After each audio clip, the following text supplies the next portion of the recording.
Good afternoon. I'm Ken Paulson, the director of the Free Speech Center at Middle Tennessee State University, and I'm delighted to welcome you to what should be a thought-provoking conversation about the both historic and infamous events of the past week at the Capitol. The title of this is Capitol Chaos, and chaos is one of those words you absolutely should not use unnecessarily. But what we're seeing now, what we have seen then, was chaos. There's no way to look at that video without saying, this is extraordinary, a shift in the history of the American tradition. Something very big and potentially something very dangerous is happening right here. And so we want to have a good conversation with some of the best minds of Middle Tennessee State University.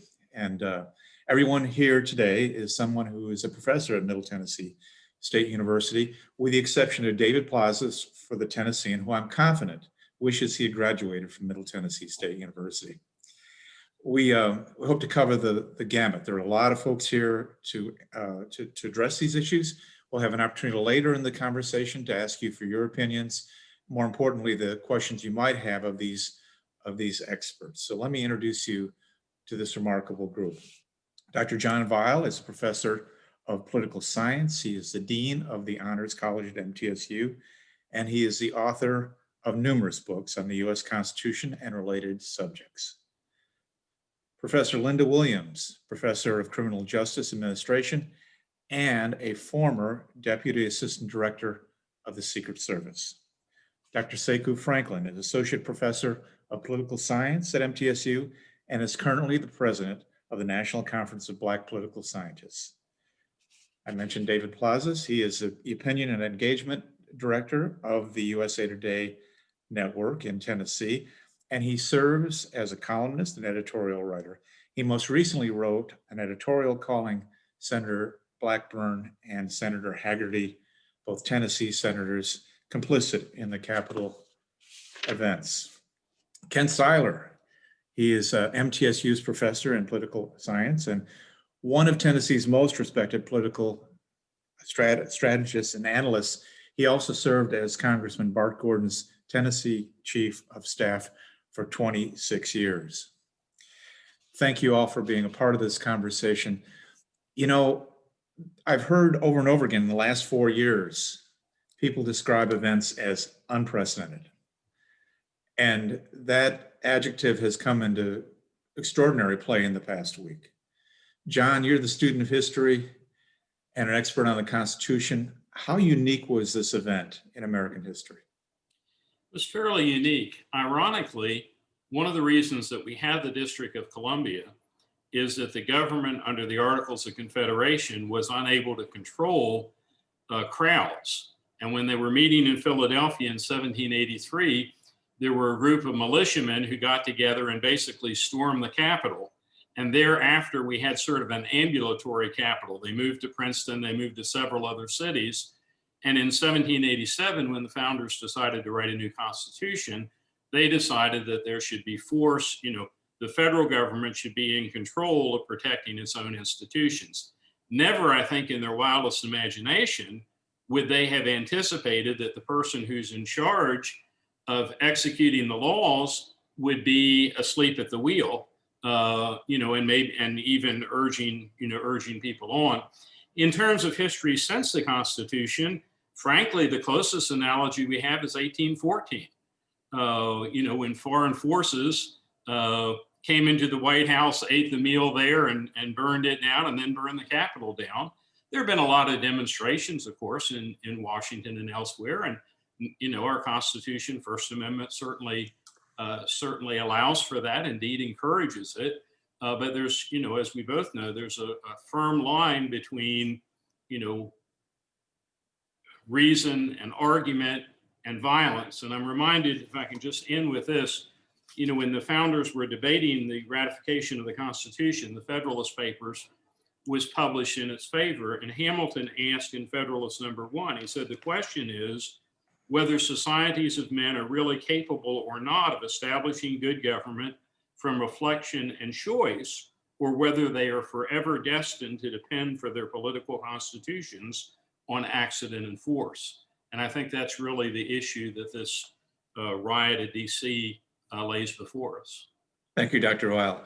One of the reasons this is such an unprecedented event is because the crowds actually breached the Capitol. Mm. And Professor Williams, I need to ask you as an expert on criminal justice and somebody who has been responsible for security surrounding political leaders, what was your reaction when you saw what happened?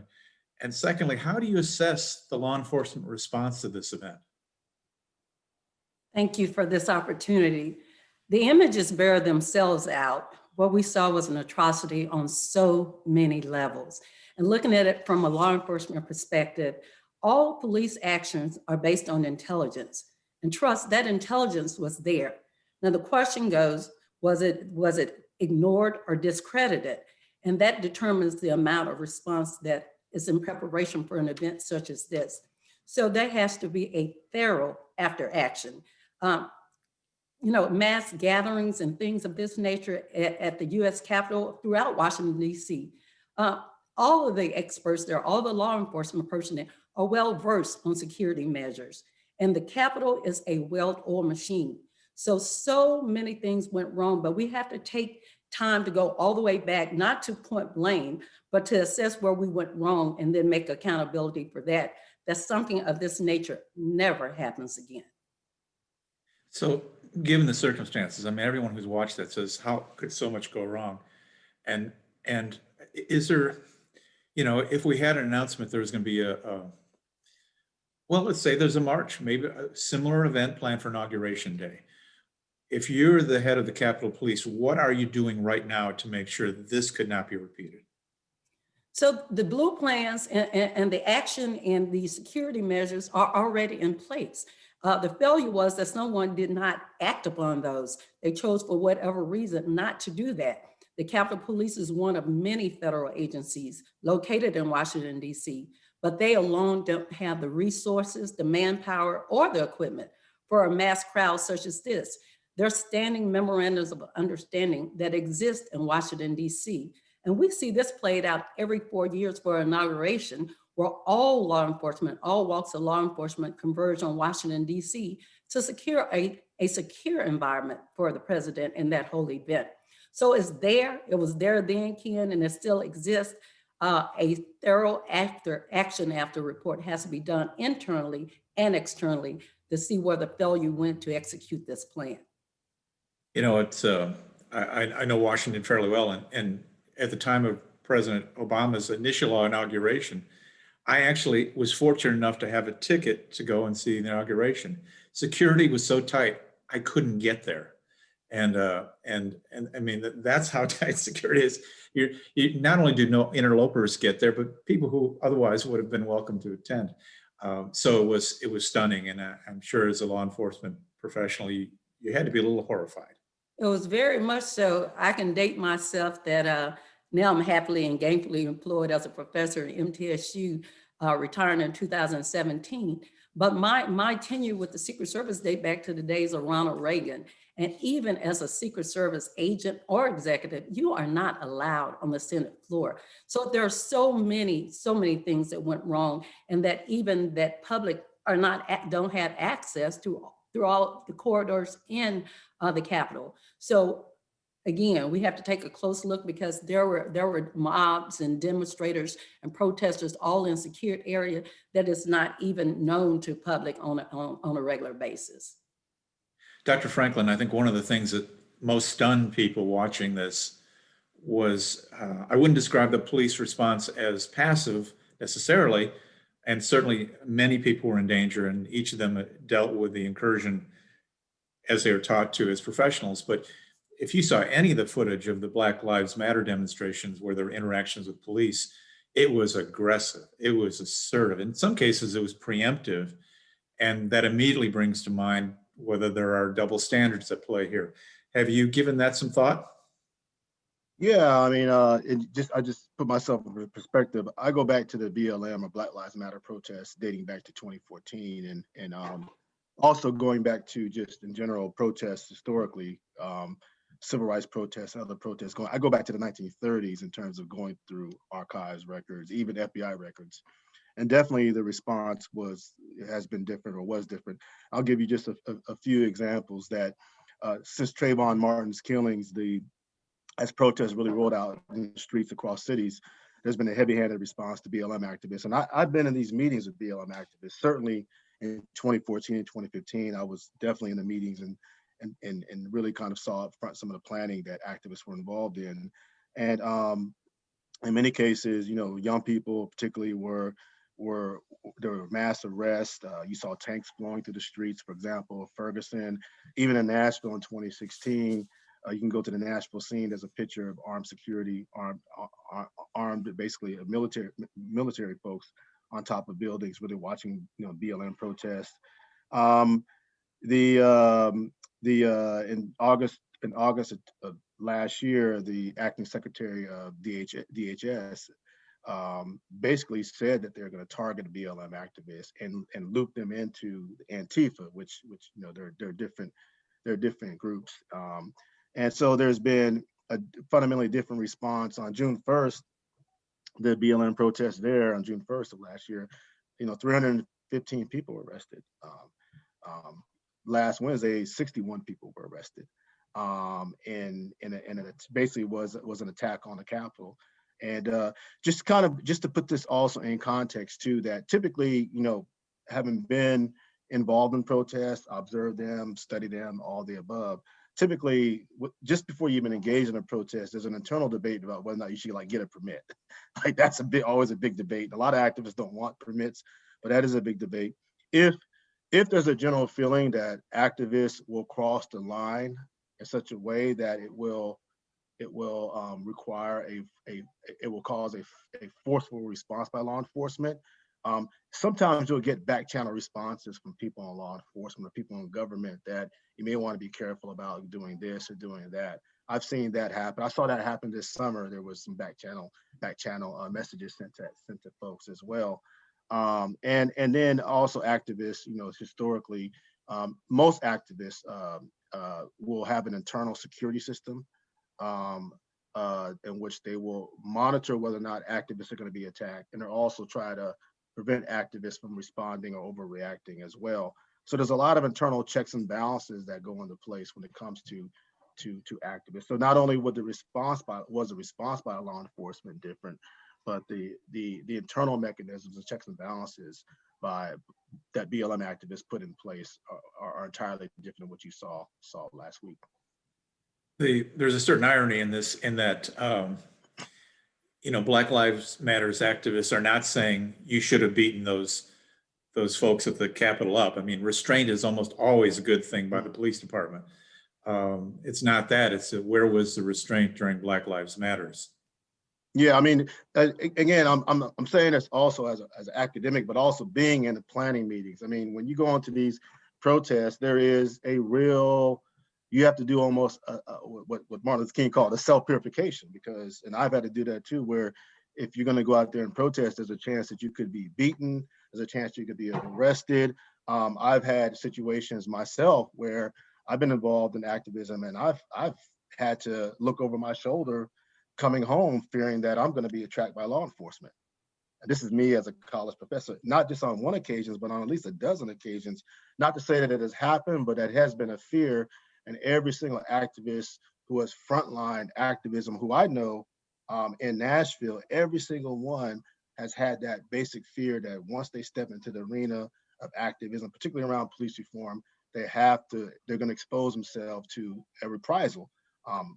Oftentimes a reprisal from law enforcement, whether it happens or not. Oftentimes it doesn't happen, but it is something that you have to go through in terms of a self-purification as an activist. Thank you very much for your comments. David Plaza, I'd like to turn to you now. I think you probably have the toughest job in America. One of the toughest jobs outside of being Vice President of the United States this week, I think. You know, you are right in the middle. You're in a conservative state. Your job at the Tennessean and throughout the USA Today Tennessee network is to create a public forum where people can express their opinions. I know you work very hard on trying to promote civil engagement. People will understand each other, but it's a very tough time. And I'm sure the number of people who write and say thank you for your leadership are few and far between compared to the other feedback you get. Do you have any sense, because I know you've been in the business quite a while, why there is so much anger at this moment and why people are so eager to dismiss traditional professional news media as being phony. Yes, my experience over the last 2 decades of looking in the opinion space is that currently we have at least 2 alternative realities. Some people who see the facts as they are, and some people who have been convinced of the facts they aren't. So for the most part, this is one of those unusual weekends where I've received many accolades for the editorial of criticizing Senators Hagerty and Blackburn, but the letters that were critical of me were the ones who were saying this election was stolen. You know, my vote didn't count, as opposed to saying, have you checked the numbers? Have you checked your state? And people are willing to believe that rhetoric from a populist rather than checking with their own eyes the fact that that isn't true. And this is one of the most difficult things for journalists. We get accused of both sidesism sometimes as we try to present 2 sides or multiple sides. And the reality is there's only one side. Democracy was attacked. There was an attempted coup. The election was settled. It was certified in the early hours of Thursday. And and Joe Biden is the president-elect, to be inaugurated on January 20th. Yet there are several people who simply cannot, will not, do not accept it, and in part because of all names like enemies of the people for the press, and also people delegitimizing us, the saturated media landscape that has been difficult. And I often ask people on social media if they have some kind of wild claim or factless claim is, how do you know that to be true? And if they're serious about engaging, they perhaps will be introspective. One thing that I've learned too during this age, you mentioned civility. I lead our Civility Tennessee campaign, and it's very tough because one thing I've learned though is that facts don't change people's minds, but relationships can. And you can create conversations where you can start addressing the facts and the truth in a way and still see it from different perspectives. But at the very least understand that we do have to, as a democracy, have to respect some fundamental truths. I've had a good part of my career spent at newspapers, and that goes from the Fort Myers News Press in Florida, Green Bay Press Gazette, New York, New Jersey, USA Today.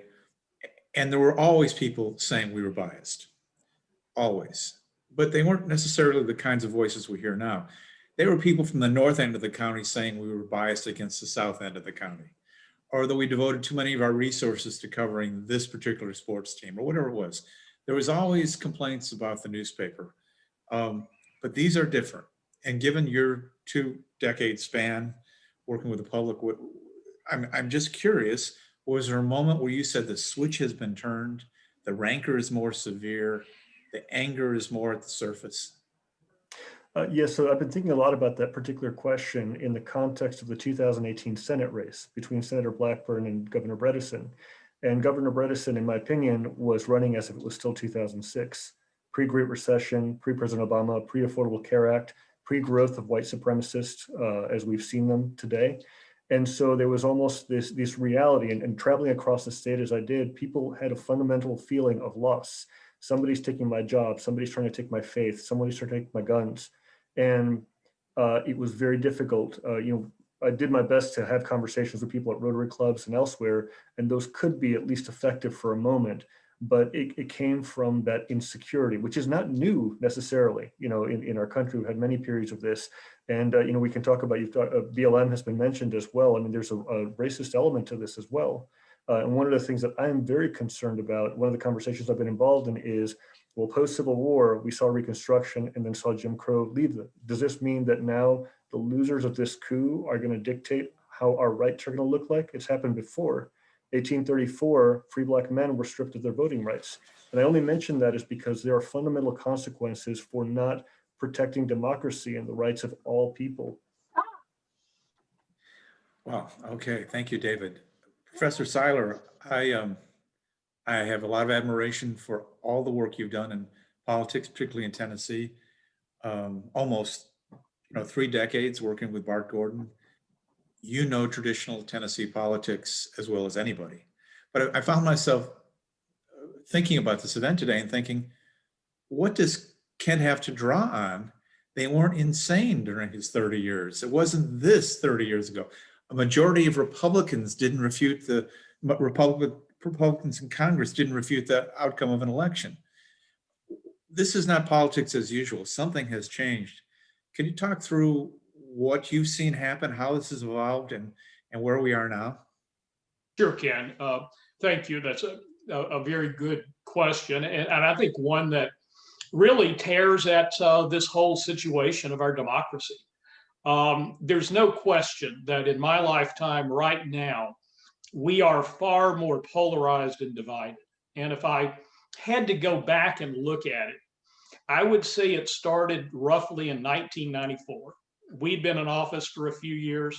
The Cold War had ended, and the Cold War kind of kept a lid on some of the political rancor, because if you went too far, you were seen as un-American, that the Russians, the Soviets are laughing at us. You're making us look weak. Once that was gone, Newt Gingrich basically in 1994 burned down the political structure. He sent words that I looked at again last night, that he had a vocabulary, and those words considered, there were things like un-American, unpatriotic, liberal, rotten, corrupt. So suddenly, rather than debating policy, we were calling each other names. And this has only grown and only gotten worse and worse and worse. All of these negative ads, all of this money that is now free to run these negative ads, it has basically poisoned, American discourse. And the other big problem we have too is we have somewhat self-sorted ourselves into very blue areas or very red areas. And politicians are only worrying about the next primary, not the next general. So it kind of sends them farther left and farther right. And David mentioned Phil Bredesen a minute ago. Phil Bredesen was running thinking there was still a middle in politics. And what he found out is that, at least in Tennessee, the middle doesn't really exist anymore. Well, thank you for that.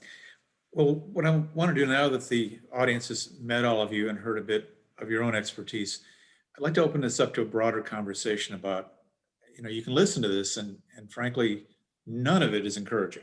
It's easy to fall into some level of despair going, how do you fix this? But nonetheless, I want to have a conversation about what steps we might take, both in the short term and the long term. And our political scientists online here, let me ask Professor Syler and Professor Weil, what should be happening in the next 10 days? Or what can possibly be done? We're looking at threats of impeachment. We're looking at the constitutional ability to remove the president. People will feel that's a good idea or a bad idea, but what are the options for America in the next 10 days? Or should we just let it alone? Go ahead, John. Dr. Weil? Yeah, I'll go ahead. I actually have been working on a little article that listed 6 possibilities in the next 10 days. And the first one is just things play out as they are. Nothing really happens substantial. New president is inaugurated. The second is what's already begun in Congress, which is to launch a second impeachment, the trial of which probably would not begin until after Trump left office. A third would be for Pence, perhaps pressured by Congress to evoke the 25th Amendment. He and a majority of the cabinet would have to declare that the president was unable to fulfill his job. A fourth would be to have a censure by Congress. A fifth, which is a very bizarre sort of option, is there's a provision in Section 3 of the 14th Amendment, which was adopted right after the Civil War, that says you can bar people who have participated in an insurrection from running for office again. I'm a little wary of that because I think it really had a historical application to the Civil War rather than a prospective application. But that's a possibility. And of course, the other possibility is that the president might resign. There's still doubt as to whether a president can pardon himself. But if he could get Pence to promise that he would pardon him, that would at least alleviate him of the possibility of federal, although not civil or not state prosecution. So all of those are possibilities. Thank you for that thorough explanation. That leaves it to you, Professor Syler. Pick one.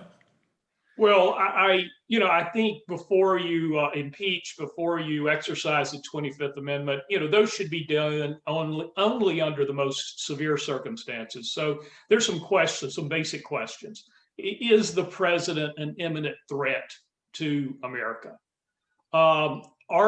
Is there another way, potentially being able to cordon off his ability to do damage? And if the answer to that is yes, then you've got to consider what does the most damage to our country.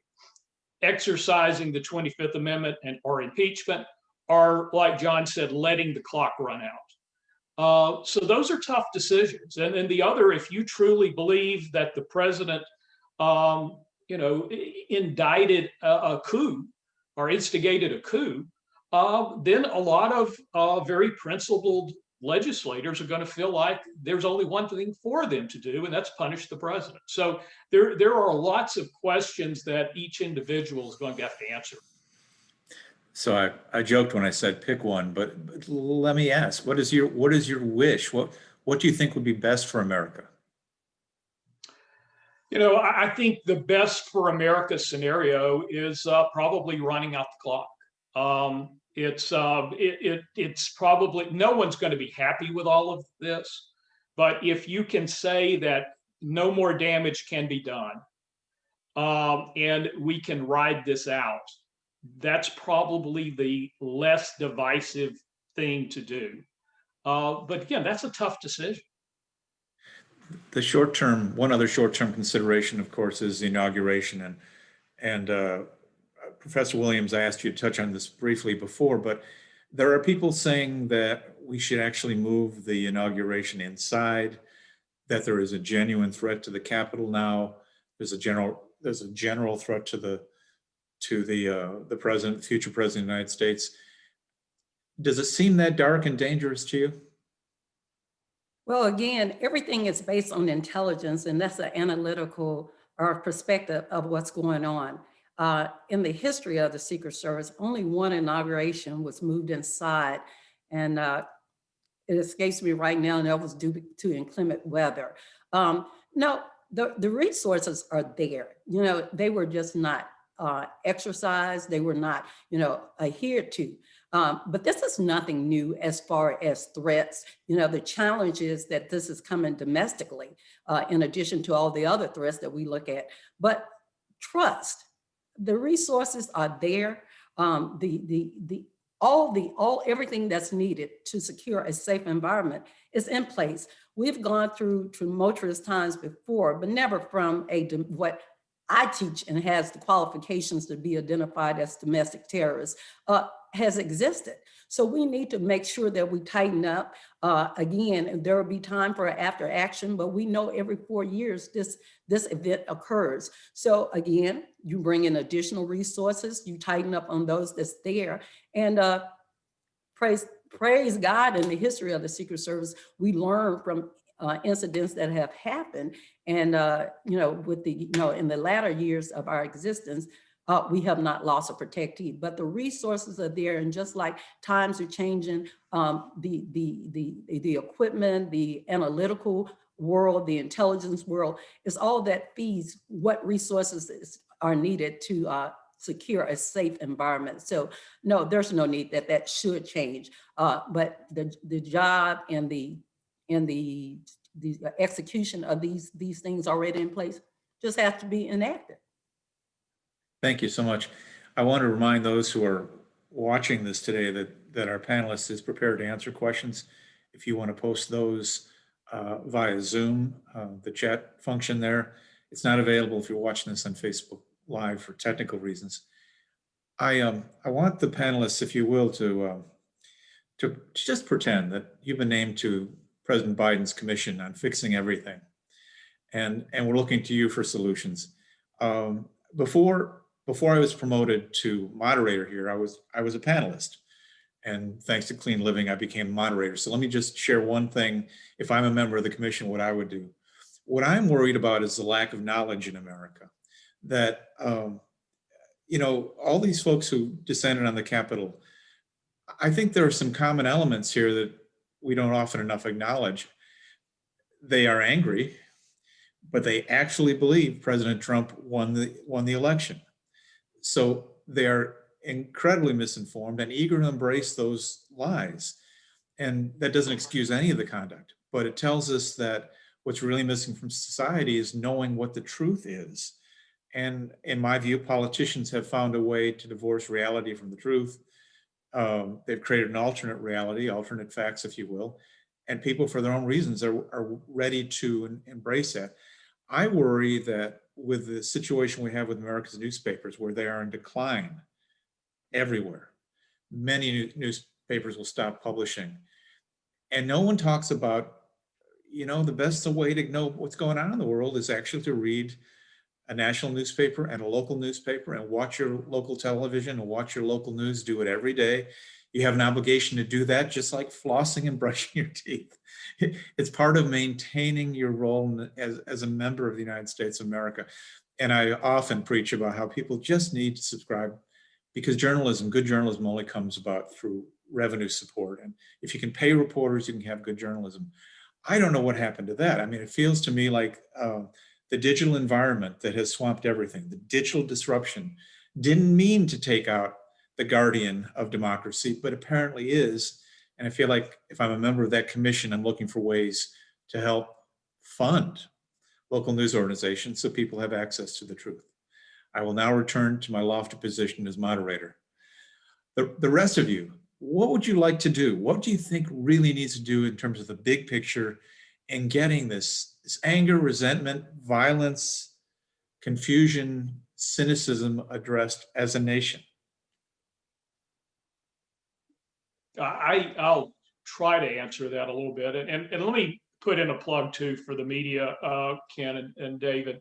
When I was working in political campaigns, I knew if I put a negative ad up against our opponent, the next day I was going to have a journalist calling me with a chip on his or her shoulder, wanting me to justify what we did.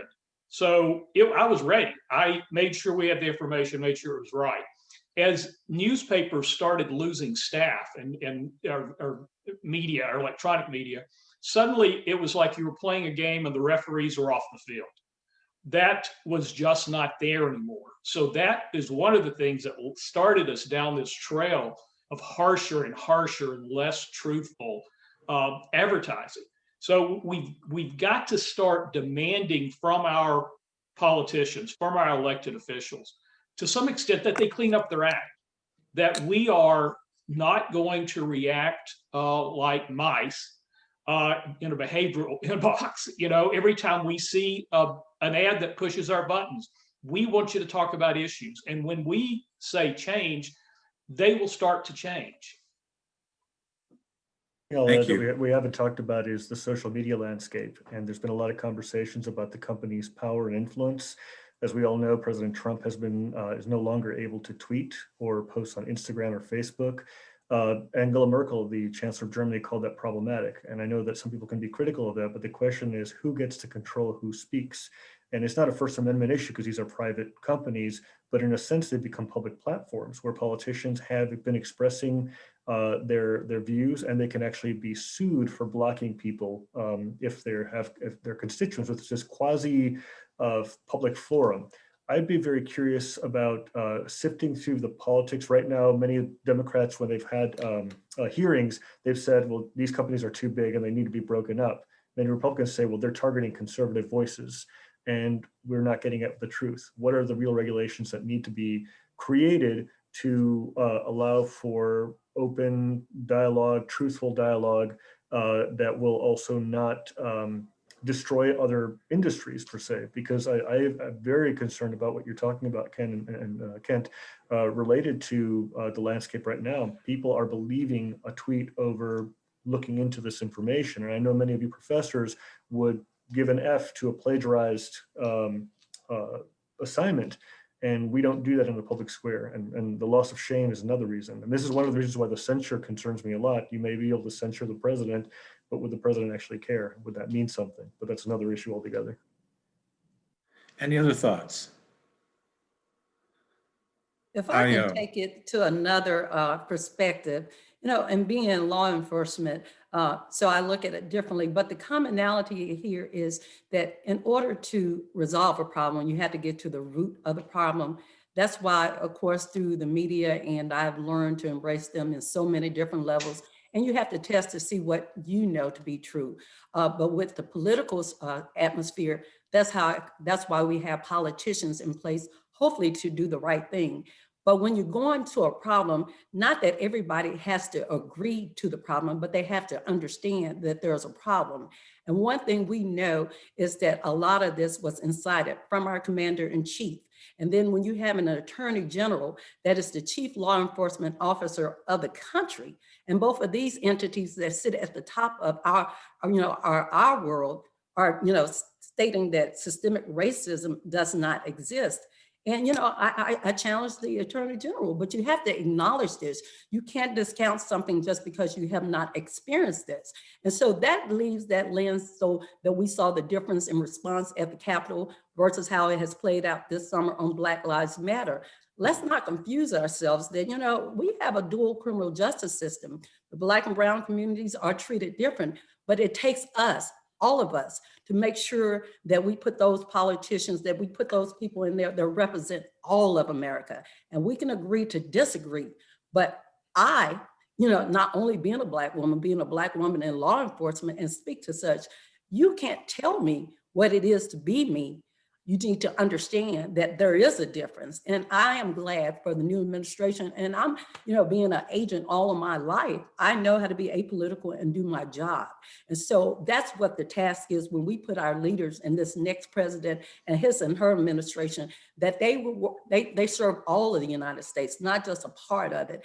And that's where it starts. So if we go all the way back, these things hadn't existed. They had the propensity to exist, but because that we had viable people in power that would speak against this.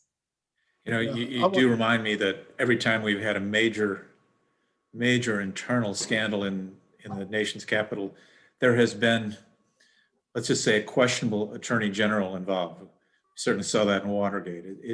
It is that law enforcement element of the administration that is so critically important. I do have a question. I want to add to this if I can. Please. Yeah. I would piggyback on that. It depends. Is a fire hose of disinformation disconnected from race and other kinds of issues such as that, or is there a connection between disinformation and racial priming? And if that's the case, and that gets to a deeper challenge that we have. If it's not the case, then I would advise Biden in the commission to mobilize your resources, send the members of the Commerce Department, Council of Economic Advisors, military folks out to as many communities as you can to speak with as many smaller editorial boards if they exist as you can, and try to at least have common conversation to find common ground in order to counter this information. But if it's linked to race, then it gets to a larger issue. And that's what it is. Those people at the Capitol were engaged in insurrection, not just because they thought the election was overthrown. They thought the election was overthrown by people of color. That is why Donald Trump kept mentioning not just Michigan, but Detroit and Flint, not just Georgia, but Atlanta and Fulton County. Those are kind of racial priming messages. So this gets to kind of a larger issue as to how to counter disinformation when it's linked to this issue of race. Thank you. We've got some number of questions that have come in, and here's a general one for anybody who'd like to answer it, which is what do you believe causes such lack of trust in the system we have as a nation? What feeds that? Part of it, if I can answer, is that we've had politicians who are running against government. And that's not anything particularly new. But when you start a campaign by saying, we got rapists and murderers in our midst, it can't do much but go downhill from there, as far as I'm concerned. I'll agree with that. It goes back to all of these negative ads, all of this, these combative, mudslinging, terrible campaigns. Suddenly, then one of the people are going to win, and suddenly they've got to work together. Yes. in this place that they've so ravaged that they've destroyed the people's faith. And if you look at the job approval of Congress for like the last 10 or 15 years. It's down around 12, 13, 14%. Our presidents can't even break out of the 40s anymore. So, you know, we're doing real damage to those institutions. And yet people get reelected. Can you explain that?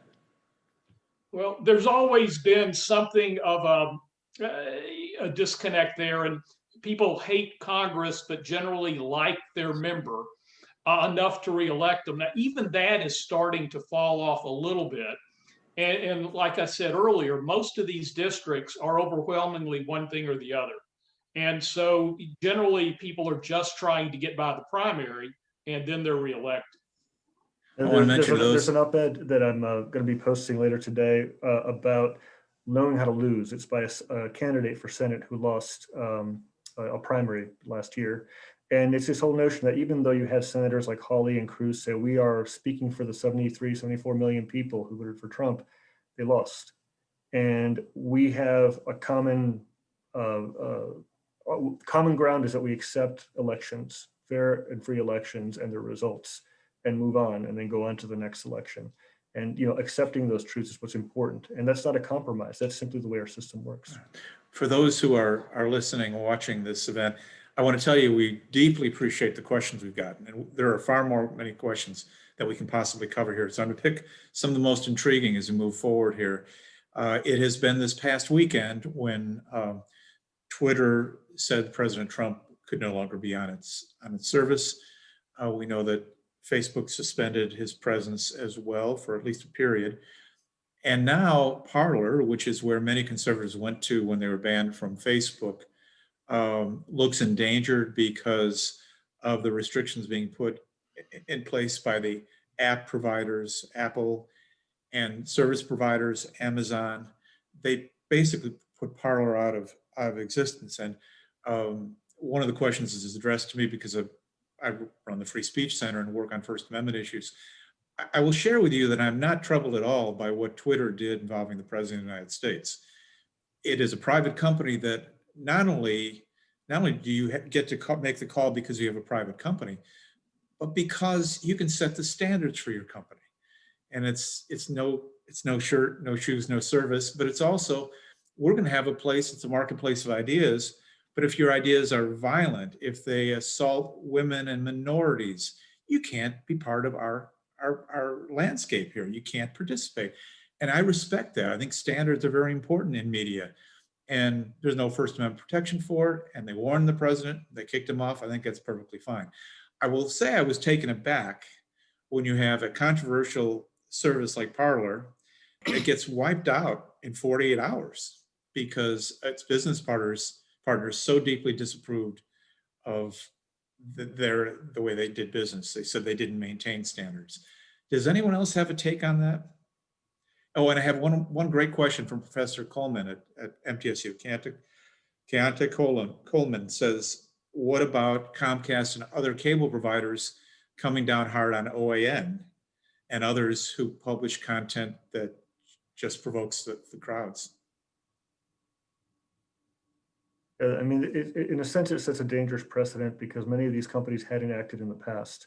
I'd actually been briefed by Facebook executives before the election a couple of times, and they were starting to execute their authority in a way they had never done before. Like if you remember the Cambridge Analytica scandal from 2016, where data was breached and there was misinformation, and we're going to be in some really muddy waters when it comes to this. I think that they're different in the sense that Parler was dedicated to unfettered speech, oftentimes conspiracy theories. There were even screen grabs of that violent attempted coup getting started.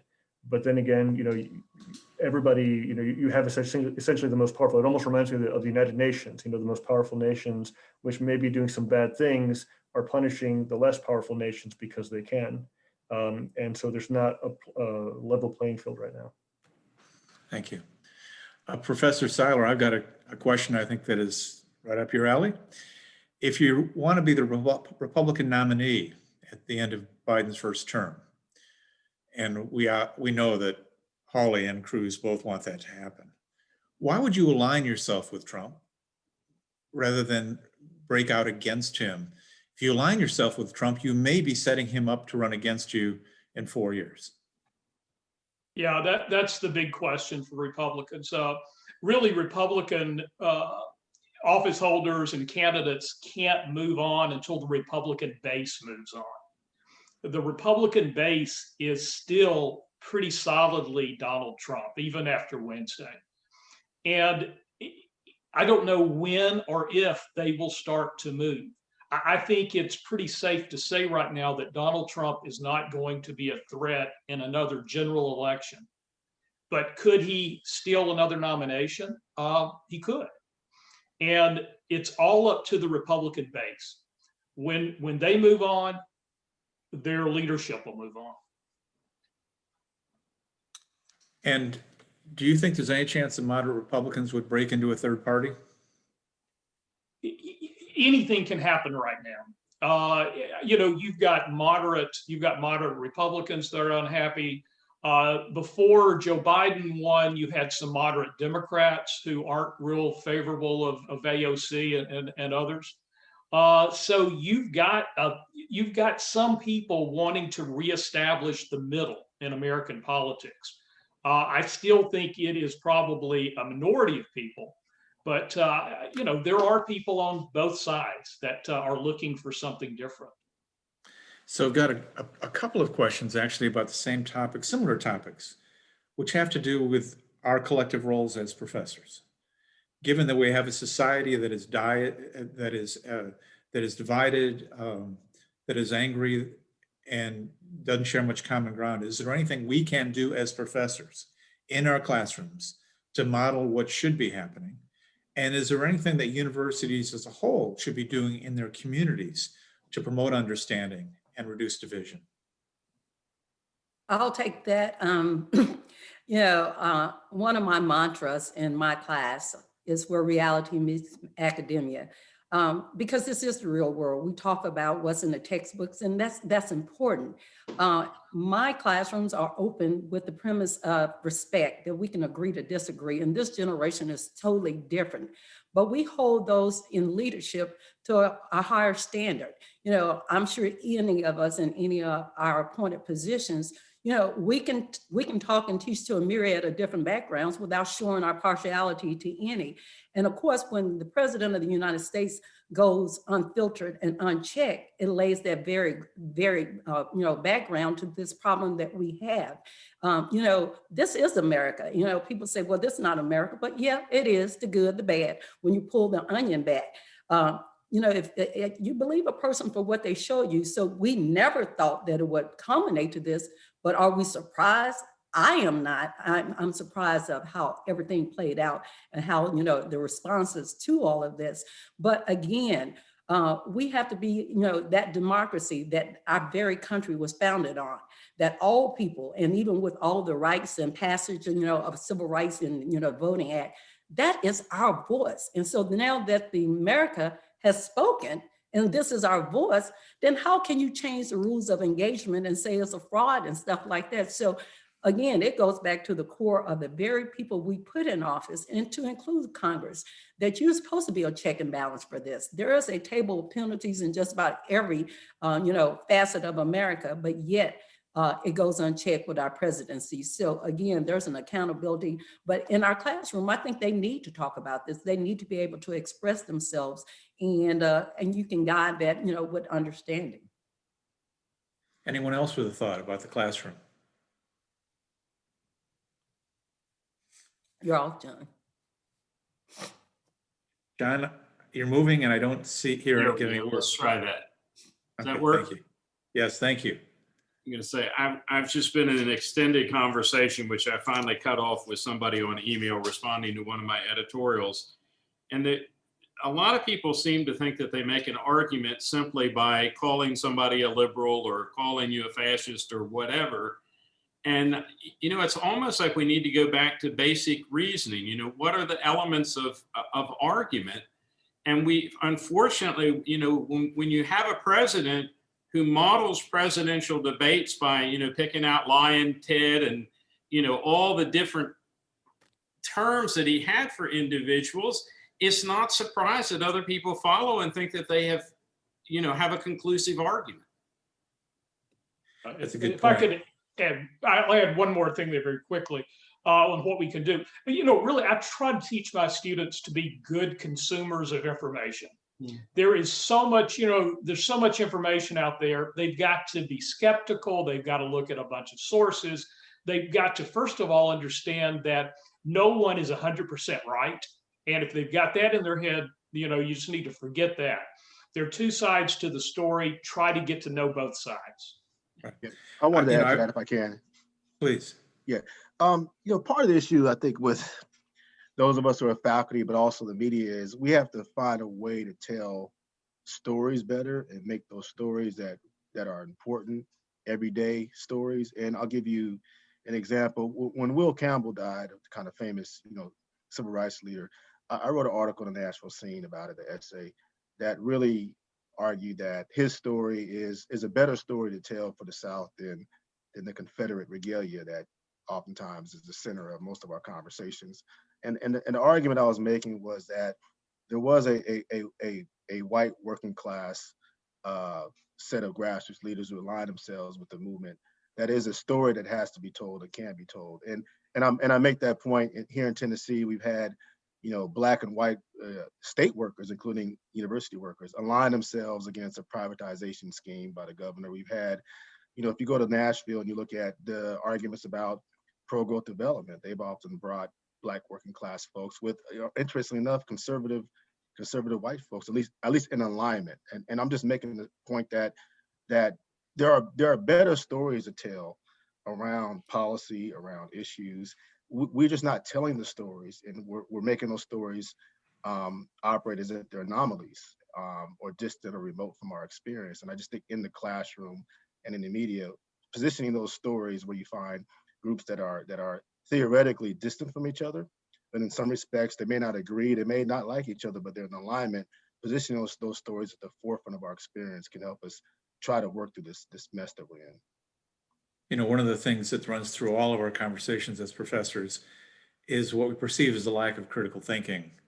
And we keep trying to push that in the classroom. And for those of you who are not educators, really it comes down to, you try not to have all multiple choice questions. You encourage essays. You ask questions that are open-ended and that can lead to different opinions. None of us actually care what a student's opinion is per se. We care that they have one and that it's founded on facts and reasoning, and that's what we try to train for. And to me, people who do that, who can critically think, are ones who take in information, know good information from bad, and can defend their position. And it's something we struggle to do. We have just about 5 minutes left, and I want to ask a broad question that reflects a number of the questions we've received. Some are concerned, that President Trump, if they perceive President Trump as being the problem, and candidly, this panel clearly has disapproved of some things that President Trump has done. But there are Republicans saying, well, let's move on. He's going to be gone in 10 days. But a lot of the questioners said, well, where's justice? How did somebody get away with this? And I also see on social media a lot of people from the left side of the agenda saying, no, we've had enough. We've put up with 4 years of hatred on Twitter and one-sidedness by candidates and candidates lying. And we're not going to put up with that anymore. And you're now seeing corporations and others bring the hammer down on people, on individuals. They don't, I think it was Marriott saying there's a lot of people will not get their donation because of their participation in this. So I'd like to get a sense of the room, if you will. Healthier to move on and hope that a Biden administration better serves America, or better to look for justice and make sure this never happens again? Can there be a both and?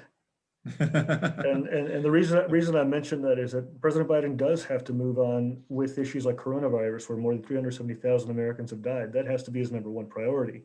But President Trump's actions cannot go unanswered. There has to be some kind of penalty or some kind of discussion. And I'm thinking back to 1986, I believe it was, when the Challenger exploded. My teachers came and taught us students what it meant in the role of history. How will we teach this moment? And in a way where we saw this was an attack, a brutal attack on our democracy.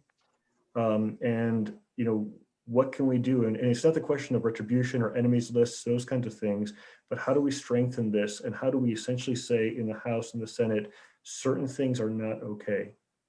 You can't be the South Carolina representative who beat Charles Sumner, the senator, nearly to death, before the Civil War.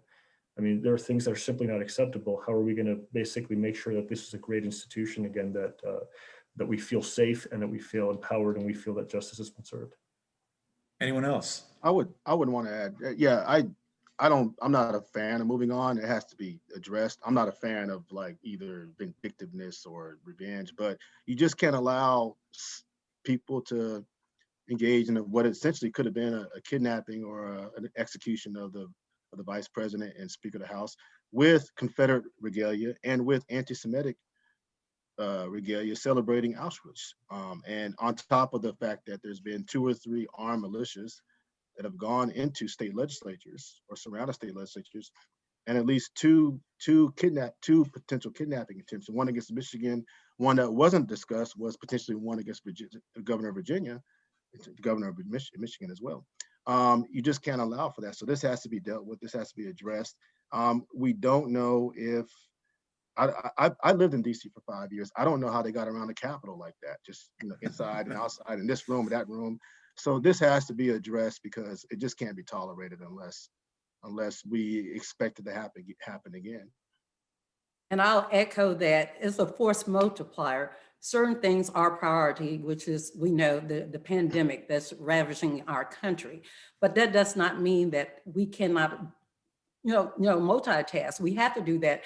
But after a storm, you cannot go in and build a new building until you clean out the debris from the existing storm. And so if we just build on top of this, we're just placating that problem, and then it's going to fester once again. So we have to, but that's what an administration is, that, it's a force multiplier, that there's different priorities, and collectively, we have to look at both sides. John, final words? You're muted again. Gestures are good. John, you're muted. I like the gestures too. Okay. We don't need to, Democrat or Republican, sell out to any one person. The law is above any man, including Donald Trump. And it's almost as though we bow down to a golden image. And we just need to, that's where critical thinking needs to come in. Whether we're for somebody or against them, we can still look at the arguments that they're making. Or not. My pet preference would be everyone gets up tomorrow morning and declares themselves to be an independent, and we start all over again. Thank you all. You've been extraordinary panelists. The conversation has been rich, and we will call on you again every time something breaks in the news where we can tap your expertise. So this is the first of a series on freedom, and thank you all for your participation. Thank you for watching. Thank you for having me. Thank you. Thank you for having us. I Take appreciate care. it.